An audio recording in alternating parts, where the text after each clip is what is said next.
While the Mets' extra inning loss on Friday night was a devastating blow, how they responded this weekend was really impressive. 2 straight victories to beat the Dodgers in a series.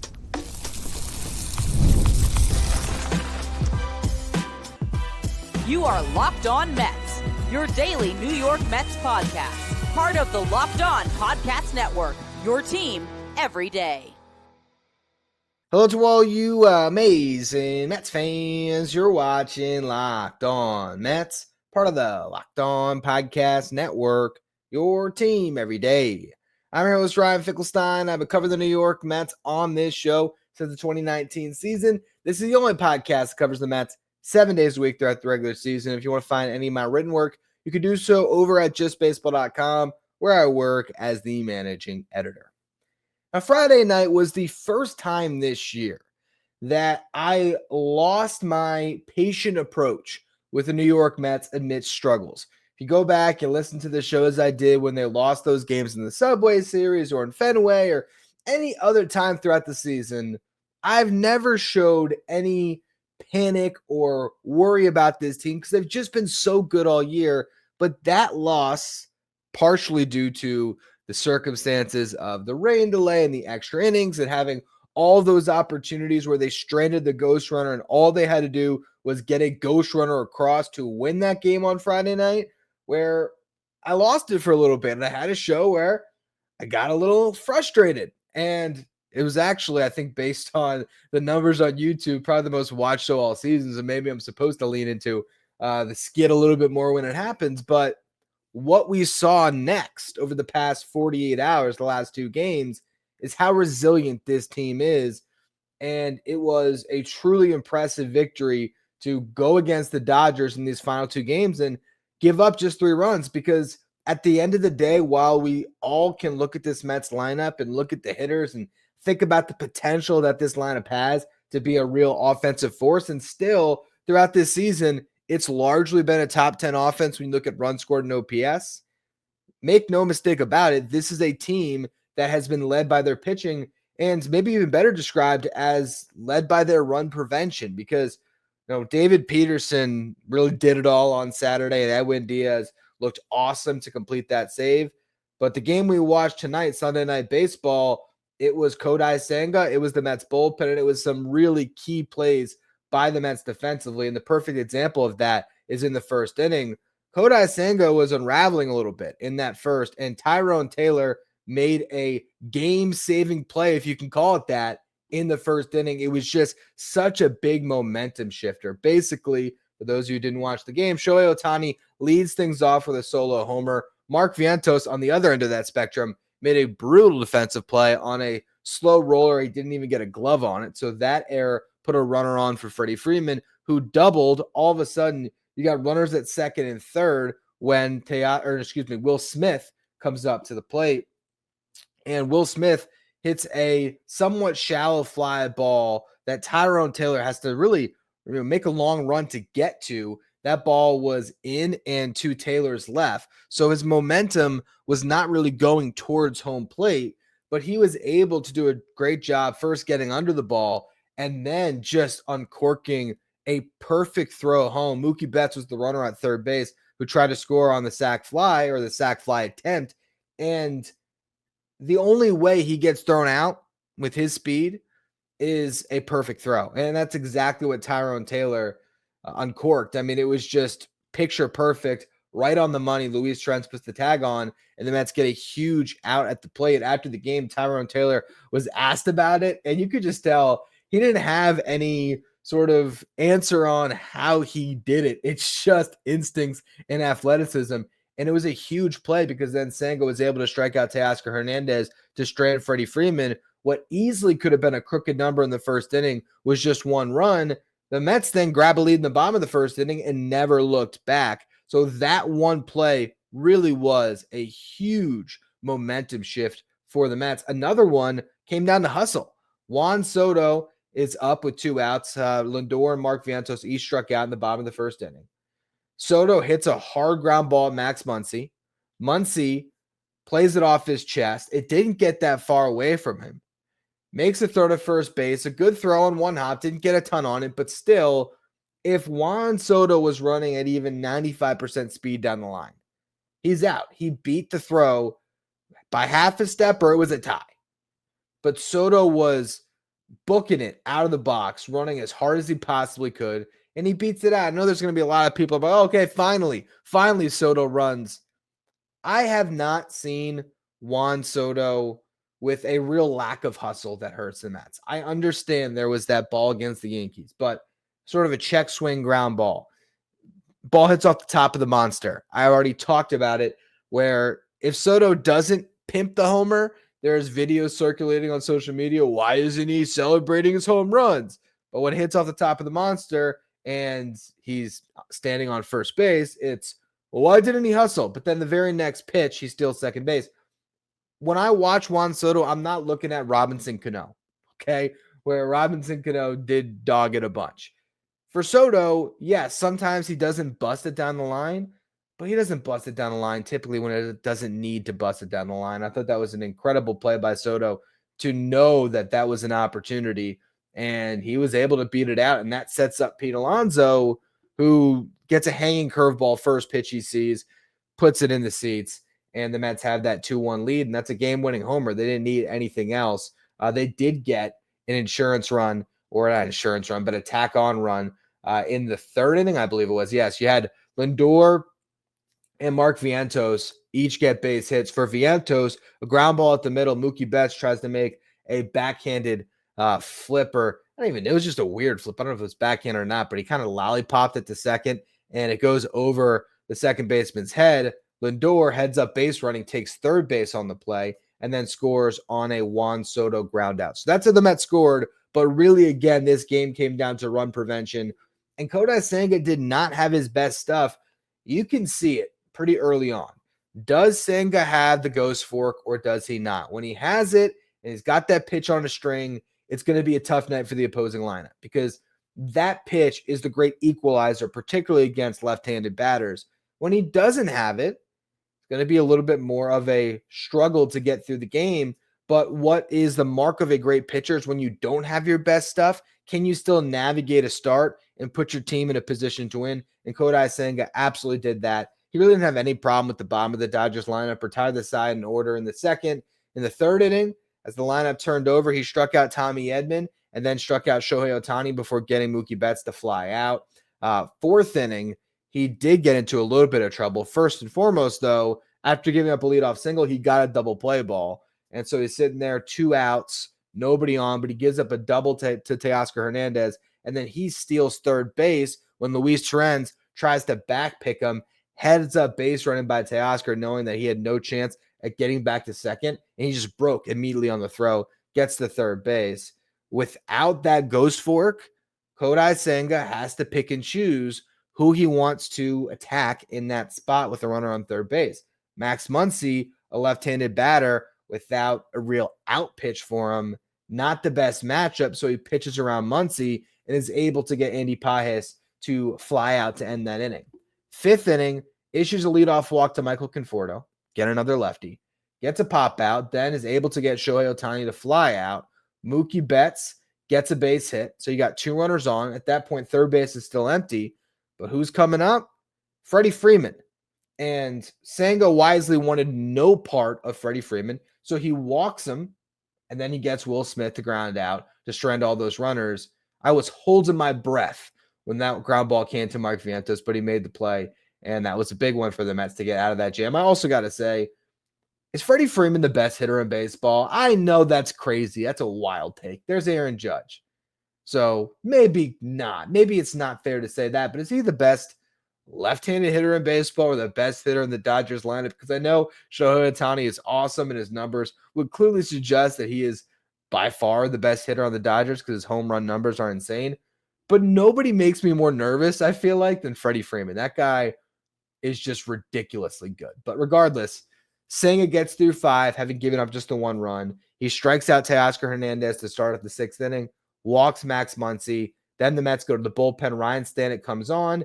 He gets a ground ball to Brett Beatty, and Brett Beatty, just a sensational turn because he had to be so quick on that ground ball to get 2. And this is not a natural second baseman, but man, he looks like it now. He just keeps playing great baseball. Didn't have a lot of success tonight offensively, but he hit the ball hard a couple of times still. And that play was just a really, really good one where he feels the ground ball, and in one motion, as he uses his cover hand to get that ground ball in his glove, he's right away going for a long backhanded toss to Lindor. The toss a little bit high, but really just on the money for Lindor, comes across the bag, makes the turn. That was another big momentum shifter for the Mets. And then that got Max Kranick in the game in the seventh inning. Kranick, first batter, Michael Conforto, gives one a ride. That's a former Mets right fielder, and the current Mets right fielder robbed him. Juan Soto made a great catch on that play, running back, leaping catch on the warning track. And then from there, it was pretty easy for Kranick, who retired all 6 batters that he faced.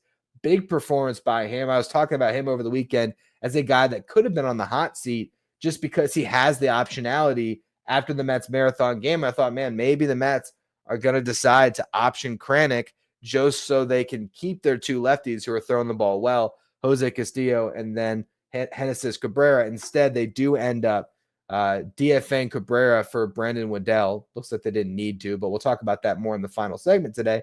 But regardless, they decide to stick with Kranick, and Kranick proved why that was a wise choice with a really, really big outing there.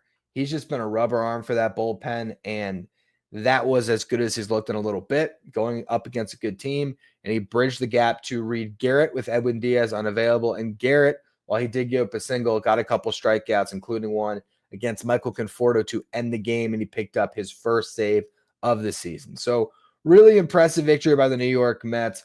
Great pitching from the bullpen. Kodai Senga did more than enough.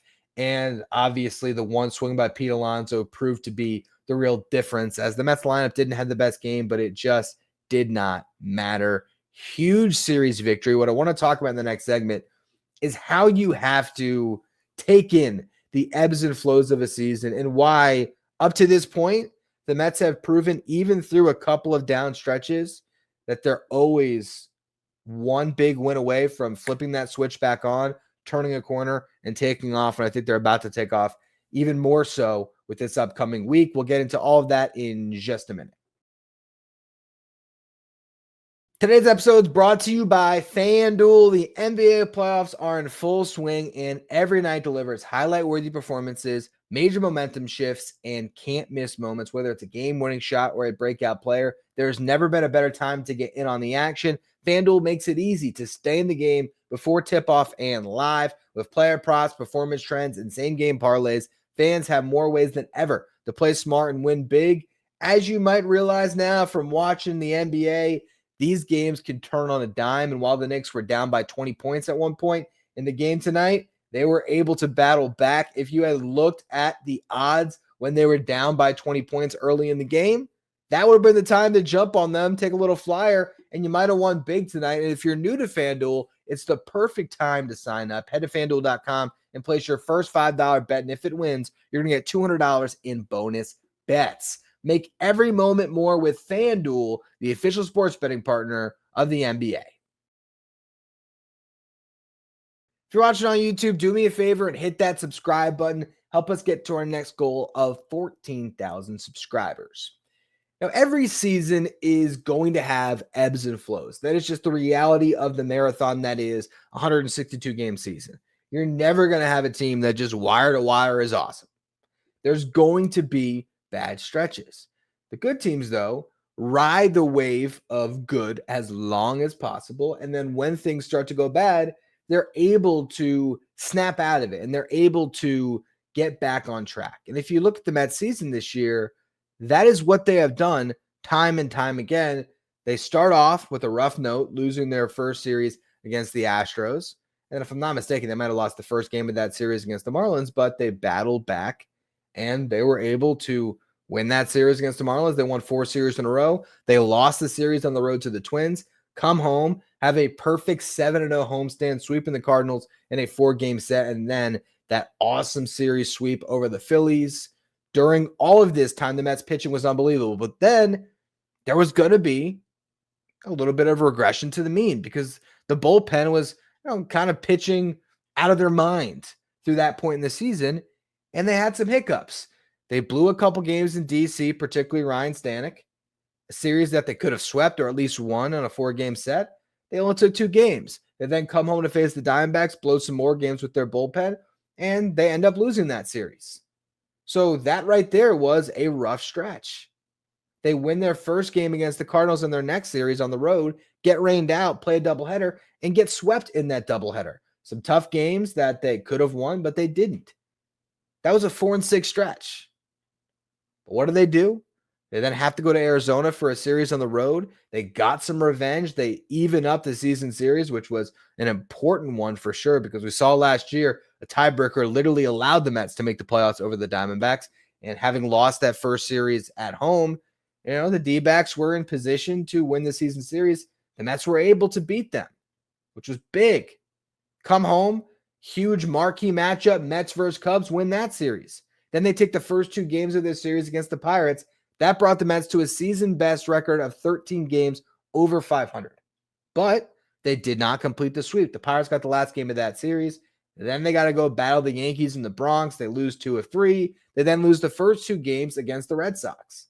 There was a stretch there. If you look at the final game against the Pirates, the series lost to the Yankees and losing the first 2 to the Red Sox, where the Mets lost 5 of 6 games. Probably their worst stretch of baseball all year. They still, though, salvaged a victory in Boston, which was big. Then they have that game on Friday night that felt like a nightmare. And again, you were looking at that stretch where it's like, all right, man, the Mets have lost, 6 of 8 games. But here they are finding their way to still win this series against the Dodgers. That was massive. And that is the makings of a true contender. Yeah, the Mets played really bad baseball for 8 games. The lineup did not look good at all. And at times the pitching faltered. But you know what? You had a good starting pitcher on Saturday night. David Peterson gave it his all. Got you 4 outs away from winning a baseball game. Then Edwin Diaz did the rest. Kodai Senga and the Mets bullpen combined to hold the Dodgers at bay. That lineup that scored 7 runs in the first game, granted 2 of them came in the 13th inning of that first game, but still what has been statistically the best lineup in the National League, and right there with the Yankees is the best lineup in baseball. The Mets, with their best pitching staff in baseball, held them at bay. 3 runs over the final 2 games. That is a huge series win because it stopped the bleeding and it set them up to now hopefully take advantage because they have a really good opportunity this week. You're going to go up against the 2 worst teams in baseball, the White Sox and the Rockies. They are combined this year 26-80. First up is the White Sox, and the White Sox have been playing some better baseball as of late. But a lot of that good baseball has come at home. They're 12-15 at home. On the road, they're 5-21. And they're 5-20 against teams over 500. The Rockies have been clearly the worst team in baseball. They have a brutal run differential, -171. It is awful. Mets will see them over the weekend. And they're 19-6 at home to start the season. I mean, this is a week where you could, if you want to be greedy, say the Mets should win every game. But the way I look at it and the way that I told you to look at it before this Dodger series was for this homestand, the Mets should win 7 games. The biggest part of that was taking 2 or 3 from the Dodgers. They did that. Now go out and win 5 of 6 this week. Got to sweep one of these teams. The Rockies are definitely a team that the Mets should sweep. We'll get into more of a hardcore series preview in the next segment. The White Sox have some good pitchers going in this series. I wouldn't be surprised if they took a game, but you got to win this series, no doubt about it. And if you do that, and if you sweep the Rockies, you're going to be going into June 15 games over 500. Well, June comes on Sunday, but going into June 2nd, 15 games over 500. Last year, the Mets went into June 11 games under 500.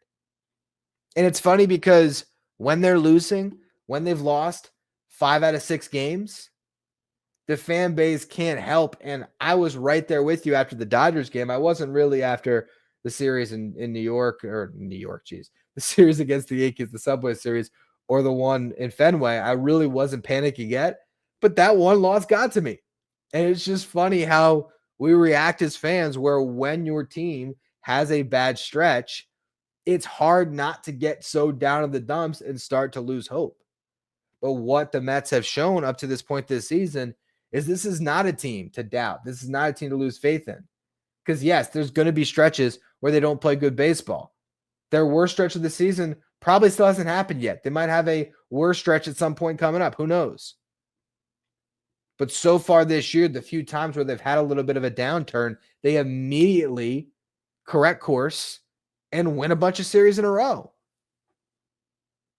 So I look at this team right now, how they were able to navigate the last two games where, again, their pitching staff, their bullpen covered 11 innings on Friday.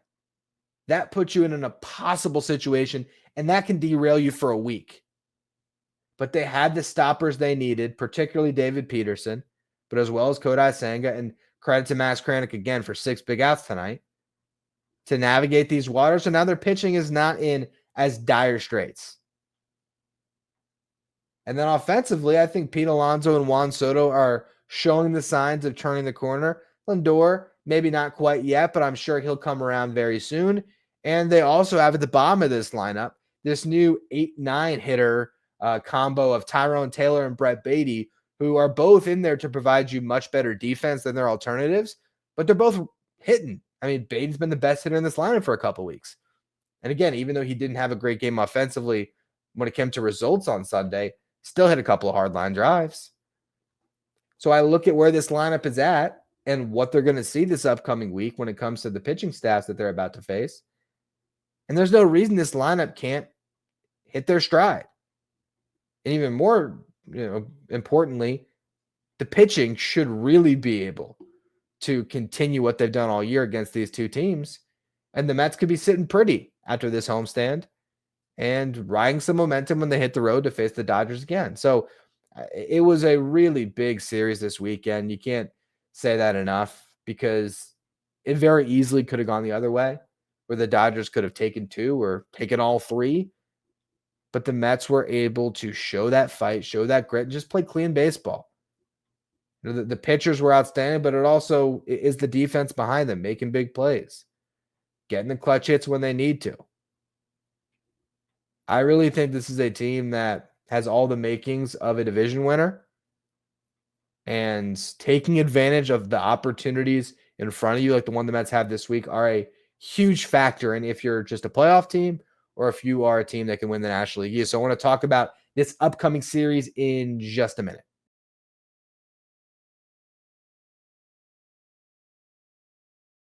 If you're an everydayer that's always tuning into the show, make sure to become a Locked On Mets insider. It's our texting service where you get updates from me anytime news breaks from the Mets. You can ask me questions anytime, take part in our Locked On Mets sign photo giveaways, and get the live graphics sent to your phone each day so you know who's in the starting lineup without ever having to go on social media. If you want to be a Locked On Mets insider, find the link in the episode description. Go to subtext.com/LockedOnMets. All right, so let's look at the White Sox. What are the Mets about to go up against? Well, the White Sox won a series this weekend at home over the Rangers. They took one game in their prior series at home against the Mariners. Again, this is a team that has been playing better baseball at home than on the road. Their last road trip, they did beat the Reds, though, before they got swept in pretty convincing fashion, not this past weekend, but the weekend prior against the Cubs at Wrigley. The other series on the road that they played in May was against the Royals, and they swept them in a 4-game set. So good teams have beaten the White Sox this year, particularly when those good teams are playing at home. This is the 4th worst offense in baseball by runs scored, tied with the Rangers, and the worst offense in baseball by OPS. Last 30 days, though, they have been slightly better. 7th worst in runs scored, 6th worst in OPS. A lot of, top prospects trying to make their way on this team. You got Chase Mydroff, their shortstop right now. You got Miguel Vargas, a former top prospect who they got in that trade with the Dodgers last year. I guess it was their part of the Kopech, was the Kopech FAM deal from their perspective, right? Or was Fetty in that trade? Was it Kopech Fetty? And then Fetty went to the Cardinals, and then Edman went to the Dodgers. Whatever it was, that's how Miguel Vargas landed as the White Sox third baseman. They have Edgar Caro, one of the top catching prospects in baseball. So there's some names, but it's not a good lineup. Okay, Chase Mydroff is the team leader in OPS amongst guys that have played a good amount of games here. 758 OPS, but only has one home run. He is hitting 305, but even if he gets hits, who's going to drive him in? Miguel Vargas is next on the team in terms of OPS at 734, but he's only hitting 239. He does have 7 home runs, but not necessarily the hitters that are going to scare you. So the first key to this series for the Mets is pretty simple, which is the best pitching staff in baseball needs to be the best pitching staff in baseball and keep this lineup at bay. So on the other side, things the pitching, while not great, has also not been terrible. They're 10th worst in team ERA, but that ERA is at 4.10. That's not bad. And their rotation ERA has been pretty solid at 3.73. Bullpen definitely worse at 4.57.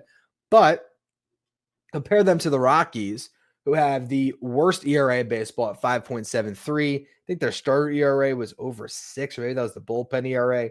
We'll get to them more over the weekend, but that's a team where you should score a bunch of runs. I can't necessarily say that about the White Sox, particularly when you look at the starting pitchers. First off, first game of this series that we're going to watch today, by the way, 4:10 start for those of you who aren't aware, I guess Memorial Day late afternoon special. Former Met Adrian Hauser is going to be on the mound against Clay Holmes, and Hauser had a very good first start of the season. This is a guy that started the year with the Rangers on a minor league deal, pitched to an ERA over 5, gets cut, but signs with the White Sox on a major league deal. And in his first start, he goes 6 scoreless against the Mariners, allowed 2 hits, 3 walks, 2 strikeouts. We all remember watching Adrian Hauser last year. This is a ground ball pitcher, but you can absolutely get to him if he doesn't have that sinker working. So we'll see how the Mets do. They obviously have a lot of information on Hauser. It always makes me nervous when a former Met goes up against them, particularly one who is not great, if that makes sense. I mean, Zach Wheeler is going to scare you 10 times out of 10, but there's something about the Adrian Hausers that really, really get me nervous. I don't know why. Probably because I've been a Mets fan watching this team forever. And those are the guys that seem to have good starts against the Mets, but hopefully that doesn't happen. And even if it does, if Clay Holmes can keep the Mets in the game and keep that White Sox lineup at bay through 6 innings, then when it comes to winning the bullpen game, the Mets have a clear advantage throughout this entire series, even with a bullpen that might still be a little bit tired. So that is the matchup for game 1. Game 2, Shane Smith versus Tyler McGill. I'm going to give the edge to the White Sox because Tyler McGill has been struggling a little bit. His last start was very good, or at least it was good. He didn't make it out of the 5th inning, but he struck out a lot of Red Sox batters.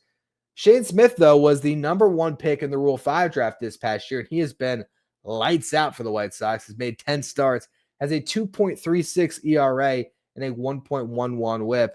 Now, the one thing is they're not letting him go beyond 90 pitches. If you look at his game logs, he has yet to throw 90 in a start this year. He hasn't pitched past the 6th inning, or if he has, he hasn't gotten out in the 7th inning this year. So don't expect him to go long necessarily, but he certainly could keep the Mets, off the board through 5 or 6 innings. And then again, as long as McGill can match him, you can win the bullpen game. But that is one edge I think the White Sox have in this series. I think they have the better starting pitcher on the mound, at least from what we've seen so far this season.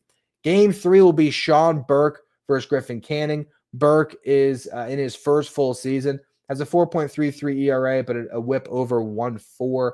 So a guy that has been giving up traffic. I think the Mets can certainly put up runs on Burke. Griffin Canning has been unbelievable this year, so that the Mets have a real edge if it does come down to a rubber match. Now, speaking more specifically on the game this afternoon, the Mets bullpen is not fully rested by any stretch. Some arms are in better shape than others. Huascar Brazaban, Jose Budo, and Jose Castillo have not pitched over the last couple of games since the marathon, so they should all be good to go. Ryan Stanton did not throw a lot of pitches, only faced 1 batter to get 2 outs, so I'm sure he would be good to go. I would think that Max Kranick and Reed Garrett are probably off limits, and then Edwin Diaz in a save situation could certainly pitch, but the Mets still have Brandon Waddell in that bullpen, at least as I'm recording this right now. There is a roster move coming this week. I believe we will see Paul Blackburn on Tuesday, but Waddell could still, give the Mets some innings potentially on Monday. Ideally, they tee off on Hauser, get a big lead, and then after Holmes, Waddell can just soak up some innings and save that bullpen and get you to Tuesday with a really fresh pen.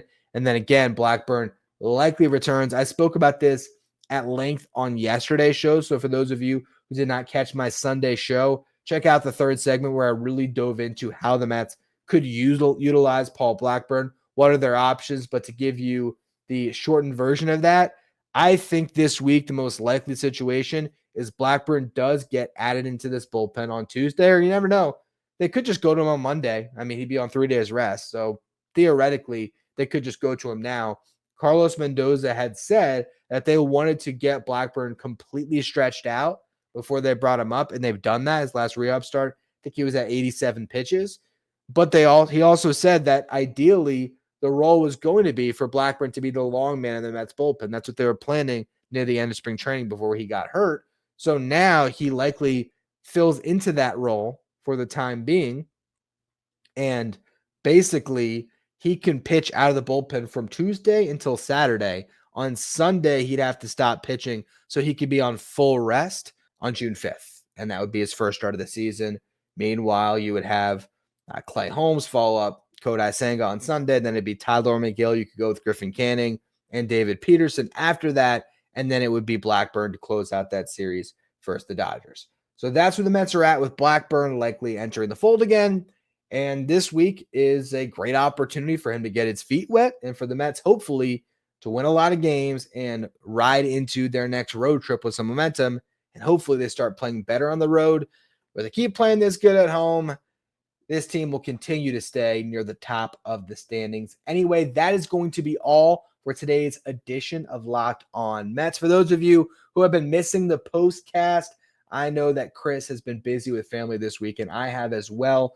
But I do believe my afternoon and early evening is potentially free. So if Chris is not available to give you a postcast after this Memorial Day game, I should be able to step up and do that for you. And I would still give you your regularly scheduled program on Tuesday morning. So to get a double dose of me, I'll let you know via social media at Finkelstein Ryan if I will be going live, or if you are subscribed to the YouTube channel, you'll get a notification if either myself or Chris goes live. And for those of you who aren't aware of the postcast and what it is a show hosted by Chris Schubert. When it is labeled Locked On Mets Postcast and the thumbnails are a little bit different, that's how you know that it's not a show hosted by me. If I host a postcast, I still just label it like any other Locked On Mets show, so you know that I am the one that hosts it, and we aim to cover almost every single game with live streams right after the final out. So make sure you check that out. Subscribe to the YouTube channel. Follow, rate, and review wherever you get your podcast.